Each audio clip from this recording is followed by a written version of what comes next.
আল্লাহু আকবার।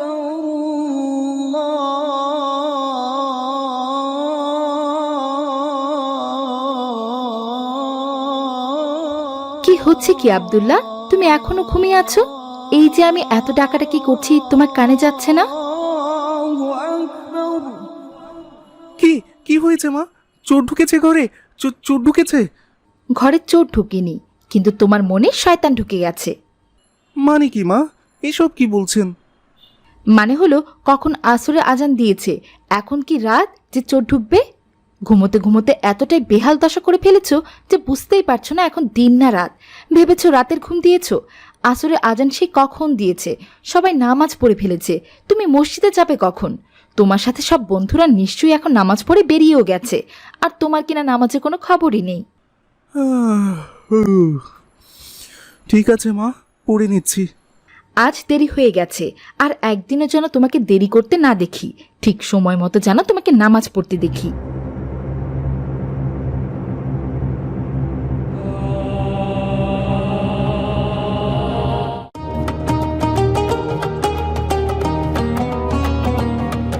কি হলো ভাইয়া, মা তোমার সাথে এত চেঁচামেচি করছে কেন? আর বলো না, আমি একটু গভীর ঘুমে চলে গিয়েছিলাম, সেই জন্য আজকে নামাজটা একটু দেরি করে ফেলেছি। আর মা আমার বন্ধুদের সাথে তুলনা দিচ্ছে। তুমি জানো আমার বন্ধুরা কত বাজে? আমার সব বন্ধুরা একটাও ভালো না। ওমর ফারুক নামাজ পড়ে, কিন্তু অন্য যারা আছে তারা ততটা নামাজ পড়ে না। ওরা তো নামাজের সময় বসে বসে শুধু গল্প করে, মারামারি করে। আর ওরা কত বাজে জানো? ওদের মধ্যে এক দুজন তো মেয়েদের সাথে। আল্লাহ! ছি, কি বলছো এইসব তুমি ভাইয়া? তোমার মুখের ভাষা এত বাজে হলো কি করে? তোমার এত বড় সাহস, তুমি কি বোধ করছো? মা তোমাকে নামাজ পড়তে বলেছে, আর তুমি কিনা সেটা না করে আমার সামনে কি বোধ করছো? তুমি কি ভেবেছো তুমি অন্যের কিবোধ করবে আর আমি সেটা বসে বসে শুনবো? কখনোই না। আমি আবার কখন কি বোধ করলাম? কি বলে এসব মেয়েটা? আমি জানি না মনে হয় কিছু। না, জানো না, বড় বলেই তুমি সব জানো না। এই যে মাত্রই তো বললে বন্ধুদের অগোচরে আমার কাছে তাদের বদনাম করছো, এইটা কি গীবত নয়? আরে না, এটা আবার গীবত কি করে হয়? আমি তো যেটা সত্য সেটাই বলেছি। আর তুমিই বা এত রাখছো কেন? আমি যেটা বলেছি শুনলেই তো বুঝবে। তুমি কি বোকা হয়ে গেছো? তুমি জানো গীবত সমাজ বিধ্বংসকারী মারাত্মক এক গুনাহ। ইসলামে গীবত বা পরনিন্দা করাকে সম্পূর্ণরূপে হারাম বলে ঘোষণা করে তা নিষিদ্ধ করা হয়েছে। ইসলামের দৃষ্টিতে গীবত শোনাও অন্যায়। সুতরাং গীবত যেরকম পাপ, শ্রবণ করো তেমনই পাপ। অথচ এই পাপের কাজটি চায়ের আসর থেকে শুরু করে স্বাভাবিক আলাপচারিতায় যেন স্বভাবসুলভ ব্যাপার হয়ে উঠেছে। বলা যায় এখন তো কোনো বৈঠক গীবত ছাড়া যেন অসম্পূর্ণ হয়ে থাকে। কিন্তু এটা এমন কি কাজ যে এত গুনাহ? অনেকেই তো পরনিন্দাকে পাপ বা নিষিদ্ধ কোনো কিছু বলেই মনে করেন না, অথচ গীবত একটি জঘন্যতম পাপ। মদ্যপান, চুরি, ডাকাতি, ব্যভিচার ইত্যাদি থেকে মারাত্মক ও নিকৃষ্টতম গুনাহ। কেননা এইসব পাপ তওবা দ্বারা ক্ষমা পাওয়ার উপযুক্ত। কিন্তু গীবতকারীর পাপ শুধু তওবা করলে মাফ হবে তা নয়, বরং যার বিরুদ্ধে গীবত করা হয়েছে সেই ব্যক্তি যদি মাফ করে তাহলে আল্লাহর কাছে মাফ পাওয়া যাবে। আরে বাবা, সবই বুঝলাম, কিন্তু আমি কি করে গীবত করলাম? কি করে হলো? হ্যাঁ, তোমাকে সেটাই বোঝাচ্ছি। গীবত আরবি শব্দ, যার অর্থ পরনিন্দা। ইসলামের পরিভাষায় কারো অনুপস্থিতিতে কোনো দোষ ত্রুটির অন্যের কাছে আলোচনা করাই গীবত, যদিও ওই দোষগুলো তার মধ্যে বিদ্যমান থাকে। এবার বুঝতে পেরেছো? তুমি যে তোমার বন্ধুদের নামে আমার কাছে তাদের অগোচরে গীবত করছো, তা যদি বুঝতে না পারো, এই নাও, নামাজ পড়ে এই বইটি পড়বে। তারপরে দেখবে গীবত সম্পর্কে এখানে কি কি লেখা আছে। এখন যাও, নামাজে যাও। নামাজের তো বেশ অনেকক্ষণ সময় হয়ে গেছে, আমি বরং ঘরেই নামাজ পড়ে নিতে পারি। হ্যাঁ, পড়ে নাও।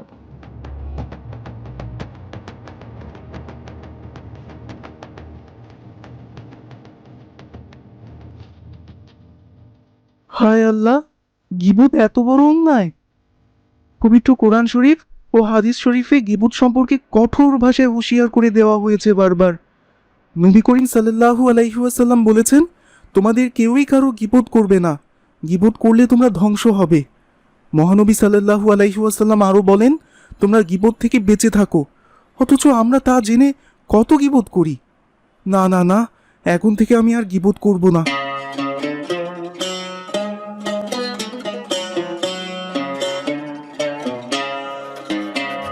মা, আমি একটু বাইরে গেলাম। ঠিক আছে যাও, তবে সন্ধ্যার আগেই ঘরে ফিরে এসো। আচ্ছা ঠিক আছে। আজ যদি রোকেয়া আমাকে না বলতো, আমি তো জানতেই পারতাম না।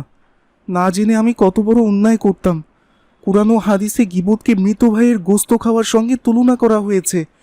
যেভাবে মৃত ব্যক্তির গোস্ত কেটে ভক্ষণ করা হলে মৃত ব্যক্তির কোনো কষ্ট হয় না, তেমনি কারো গীবত করা হলে সে অনুপস্থিত থাকায় তারও কোনো কষ্ট হয় না। এইভাবে মৃত ব্যক্তির গোস্ত ভক্ষণ অত্যন্ত খারাপ ও নিকৃষ্ট কাজ, যা মানুষের রুচির বিরুদ্ধে। ঠিক গীবতও এরকম। অথচ আমরা বন্ধুরা মিলে একসাথে বসে কত গীবত করি। আরে দাদি আর বইল না, ওই ম্যাডাম নিজেরা অনেক কিছু মনে করে, কিন্তু কেউ ওনারে দেখতেই পারে না, কারণ ম্যাডাম শুধু অতিরিক্ত বকর বকর করে আর মনে করে সে নিজে অনেক কিছু পারে। আর জানো, ম্যাডামের মাইয়াটাও ভালো না, ওই মাইয়াটাও তো কি কি আজে বাজে কাজ করে নাকি। ও, আমি সবই জানি, আমিও কি দেখতে পারিনি, এগুলো বড়ই খারাপ।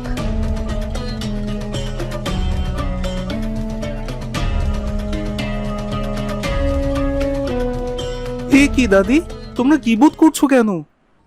কে রে? ও তুই আব্দুল্লাহ, তোর আবার কি হলো? কিসের গীবত করতেছি? এই যে অন্যের অনুপস্থিতিতে বসে বসে যে বদনাম করছো। রূপা আন্টি, তুমি তো পড়ালেখা করেছো, দাদি না হয় কিছু জানে না, তুমি তো জানো তাই না? জেনেও কি করে? হ্যাঁ করতেছি, তাতে কি হয়েছে? সবাই তো সবার নামে সারাদিন এমন কত গীবতই করে, এইসব ছোটখাটো জিনিস ব্যাপার না। আর তুমি ছোট হয়ে উপদেশ দিতে আসছো? যাও তো কাজে, যাও তো বাপু। ছোট তো কি হয়েছে? সত্যিটা বলতে তো বড় ছোটর প্রশ্নই আসে না। আর কি হয়েছে মানে? তোমরা জানো না গীবত করলে কত ক্ষতি হয়? আজকে রোকেয়া আমাকে সব কিছু বলেছে, আর বইতেও আমি পড়েছি গীবতকারীর দোয়া কবুল হয় না, গীবতকারীর কোনো নেক আমল কবুল হয় না, আমল নামায় তার পাপ বৃদ্ধি হতে থাকে। হযরত ইবনে আব্বাস রাদিয়াল্লাহু তাআলা আনহু বলেছেন, যখন তুমি কারো দোষ বর্ণনা করতে ইচ্ছা করো, তখন নিজের দোষের কথা স্মরণ করো। যদি নিজের দোষ না দেখে শুধু অন্যের দোষই বর্ণনা করতে থাকো, তাহলে আখিরাতে আল্লাহ তোমার দোষ প্রকাশ করবেন। আরে এমন কত হাদিস আছে, মানুষকে সবকিছু মানে নাকি? তোমারই নিয়ত তোমার মায়ে দেখি সারাদিন চিল্লাচিল্লি করে, তুমি কি একেবারে ভালো মানুষ হয়ে গেছো? আল্লাহ দাদি, কি যে বলেন! আমি কি একবারও বলেছি যে আমি ভালো মানুষ? আমিও তো গুনাহ করি, কিন্তু যেটা কাউকে জানানো উচিত সেটা তো আমি জানাবই। আপনারা কি ভাবছেন গীবত করে ভালো কাজ করছেন? হযরত মুহাম্মদ সাল্লাল্লাহু আলাইহি ওয়াসাল্লাম বলেন, যারা গীবত করবে এরা ইহকালে যদিও ভালো ভালো নেক আমল করে, রোজা রাখে বা অন্যান্য ইবাদত করলেও এদের পুলসিরাত অতিক্রম করতে দেওয়া হবে না, বরং তাদেরও বলা হবে তোমরা গীবতের কাফফারা না দেয়া পর্যন্ত সামনে এগোতে পারবে না। অথচ পুলসিরাত অতিক্রম না করে কারো পক্ষেই জান্নাত যাওয়া সম্ভব নয়। তাই বোঝা গেল গীবতকারীরা জান্নাতে প্রবেশ করবে না। যাও তুমি যাও, এত জ্ঞান নিতে চাই না, যাও তো। এদের আর বুঝিয়ে লাভ নেই, যারা না বুঝার তারা কখনোই বুঝবে না। হে আল্লাহ, তুমি সবাইকে হেদায়েত দান করো।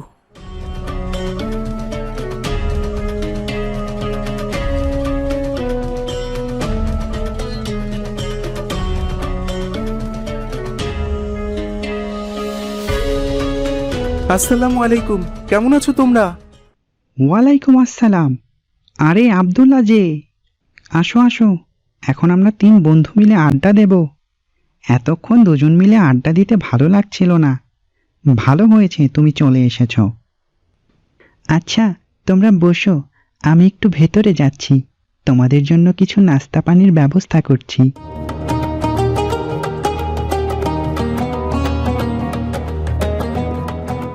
কি হলো বন্ধু, এত উকি ঝুঁকি দিচ্ছ কেন? কি হয়েছে? আরে দেখছি ওমর ঘরে গিয়েছে কিনা, গেলে তোমাকে একটা কথা বলবো। কি বলবে বলো, আর ওমর ফারুকের সামনে বললে কি সমস্যা? বলা যাবে না, ও ভেতরে আমাদের জন্য নাস্তা আনতে যাক।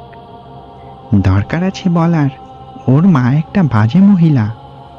অনেক আগে একবার আমরা এসেছিলাম, তখন তিনি খুব বাজে ব্যবহার করেছিলেন, আমাদেরকে কোনো নাস্তাও দেননি। ওমর ফারুকের সৎ মা উনি, ও ভালোই, কিন্তু ওর মায়ের মতো ও খারাপ হয়ে গেছে। খারাপের সাথে থাকলে মানুষ খারাপ হয়ে যায়। আমার বাড়িতে ভালো লাগে না বলে ওদের ওখানে এসে আড্ডা দেই, কিন্তু তুমি যদি চাও তাহলে তুমি আর আমি আড্ডা দেব, ওর সাথে আর আড্ডা দেব না, কি বলো? আর একবার এসব বলো না বন্ধু, তুমি জানো না তুমি কত বড় অন্যায় করছো। আল্লাহ, আজ যদি রুকাইয়া আমাকে না বলতো এসব, তাহলে তো আমি আজ সারাদিন গীবত করে গুনাহ করতাম। এই যে তুমি আমাকে বলছো এসব আমি শুনতাম, না হলে তোমার সাথে সাথে আমিও এসব বলতাম আর গীবত করতাম। মানে কি? তুমি কি বলো এসব আব্দুল্লাহ? মানে হলো ওমর ফারুক আমাদের এত ভালো বন্ধু, ও আমাদের বিনয় দেখিয়ে নাস্তা আনতে গেছে, আর তুমি ওর নামে দুর্নাম করছো। মানছি ওর মা খারাপ, কিন্তু তাই বলে তুমি পেছনে পেছনে নিন্দা করবে?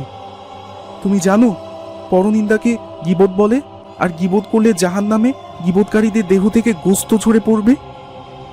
এক আয়াতে বলা হয়েছে, কঠিন শাস্তি ও দুর্ভোগ তাদের জন্য যারা পশ্চাতে ও সম্মুখে মানুষের নিন্দা করে থাকে। প্রিয় নবী সাল্লাল্লাহু আলাইহি ওয়াসাল্লাম বলেছেন, আগুন যত দ্রুত শুষ্ক কাঠকে জ্বালিয়ে পুড়িয়ে দেয়, গীবত তার চেয়ে অতি দ্রুত বান্দার নেক আমলগুলোকে ধ্বংস করে দেয়। হ্যাঁ, এটা আমি জানি। গীবত বা পরচর্চা নামাজ রোজা বাদ দেওয়ার চেয়েও নিকৃষ্টতম। গীবত বর্তমানে সামাজিক ব্যাধিতে পরিণত হয়েছে, কিন্তু জেনে শুনেও তো আমরা অনেক অন্যায় করে ফেলি, কারণ কিছু কথা বলতে না চাইলেও তো আমাদের বলতে হয়। আমাদের পুরোপুরি ধর্মীয় জ্ঞান না থাকার কারণে আমরা কতই না পরনিন্দা করে যাচ্ছি, আর এই পরনিন্দা চর্চার ফলে আমাদের মধ্যে প্রতিনিয়ত হিংসা, বিদ্বেষ, ঘৃণা সৃষ্টি হচ্ছে, ঝগড়া বিবাদ হচ্ছে, হানাহানি সহ বিভিন্ন ফিতনা ফাসাদ হচ্ছে। এর মাধ্যমে পরস্পরের আত্মবিশ্বাস ও সহমর্মিতা বিলুপ্ত হয়ে যাচ্ছে, শত্রুতা বৃদ্ধি পাচ্ছে।